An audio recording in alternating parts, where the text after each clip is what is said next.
fact or fiction? Today, if we want to find out something, we read about it in a book or look at our computers. But what did people do before these things were invented? If you lived in ancient Greece, you would probably have learned about things from traveling storytellers.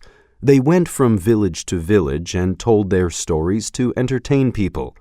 Most of what we know about the Trojan War comes from stories that were passed on just like that.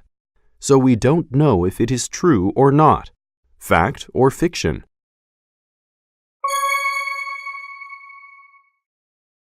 The story of Troy. About 3,000 years ago, there was a war between the Greeks and the Trojans, or so the story goes. Troy was part of the Greek Empire in a land that used to be called Asia Minor but is now known as Turkey. This we know to be true.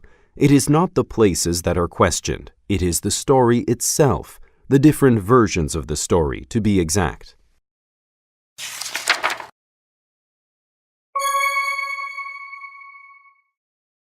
The Greek gods. The gods played an important part in the story of the Trojan War. The Greeks believed there were lots of gods that ruled over the earth. Almost all of them lived at the top of a mountain called Mount Olympus, but some lived in other places, like the sea. Their gods lived lives just like humans, except they did not grow old or die. The Greeks believed that their gods felt emotions just like us. They got angry and sad. Sometimes they fell in love with ordinary men and women and had children with them.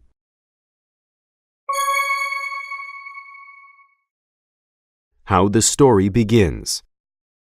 The story begins with a princess named Helen. She was the daughter of Zeus, the king of the gods. Helen was said to be the most beautiful woman in the world.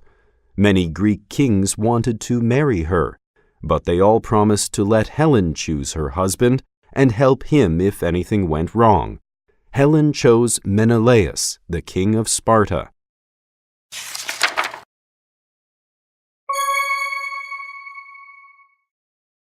The start of the war. There are different versions of how the war started, but most of them involve a prince named Paris. Perhaps Paris and Helen fell in love and they ran away together, or maybe he kidnapped her. There are many stories, but for whatever reason, Helen left Sparta and went to Troy. Menelaus, Helen's husband, was very upset and asked his brother Agamemnon for help. Among the Greek kings, Agamemnon was the greatest Greek king. They called all the other kings together and reminded them of their promise to help if there was any trouble.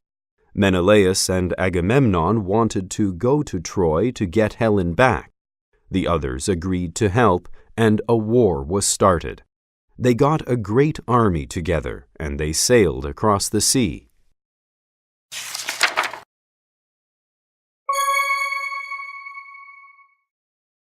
The city of Troy. In those days, cities had walls around them to keep the people inside safe. The Trojans were inside the walls, and the Greeks could not get in.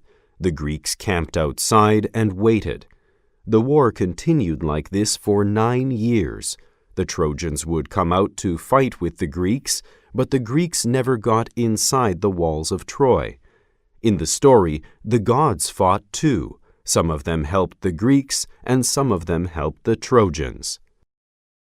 Tired of fighting, Paris and Menelaus agreed to a one-on-one fight to decide the war.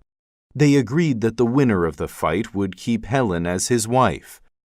They also agreed to peace between the Greeks and the Trojans. Both armies looked forward to ending the war at last. Paris was nearly killed, but the goddess Aphrodite came and saved him. There was no clear winner. The war was not over. Nothing was decided by the one-on-one fight.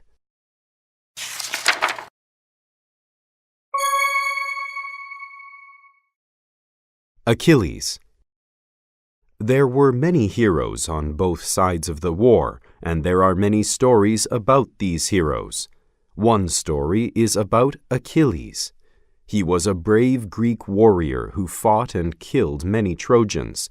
His mother was the goddess Thetis, and his father was a Greek king. When Achilles was a baby, Thetis dipped him in the magical river Styx so that he could not be killed. But as she dipped him, she held him by his ankle, so that part of him was not protected. Unlike Paris, his brother Hector was a very brave warrior and hero. He fought with Achilles, but Achilles was too strong for him. Hector was killed. Later, Paris found out about Achilles' weak spot, so he shot him in the ankle with an arrow. The god Apollo helped him to aim, so Paris could not miss. Achilles died. The war went on for 10 years. Sometimes the Greeks were winning, and sometimes the Trojans were winning, but the Greeks could not get into the city, and the Trojans could not make the Greeks go away.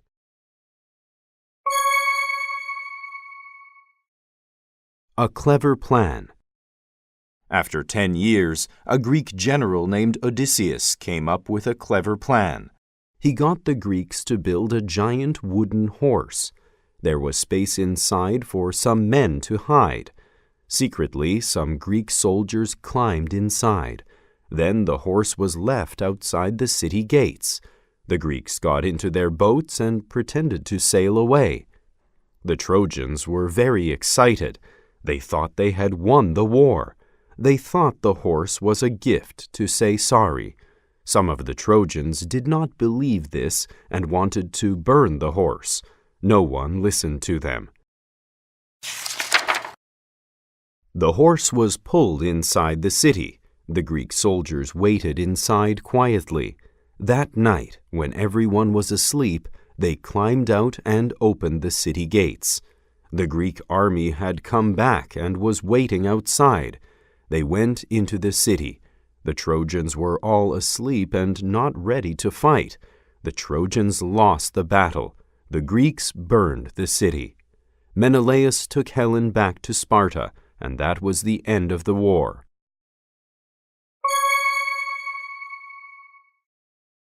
So, how much of the story is true? Because most of what we know about the Trojan War comes from stories told to entertain people, we cannot be sure that it is true. Sometimes a storyteller would add things to the story to make them more exciting. Sometimes, because the stories were being passed along by word of mouth, things got mixed up and the story was changed. However, we know the city of Troy did exist. In the 1870s, a famous archaeologist named Henry Schliemann found the ruins. Since then, many archaeologists have searched there. There is evidence of some fighting and of a fire at about the right time. Because we have no written records, we cannot be sure about the details. We will never know whether Helen and Paris ever really lived. What do you think?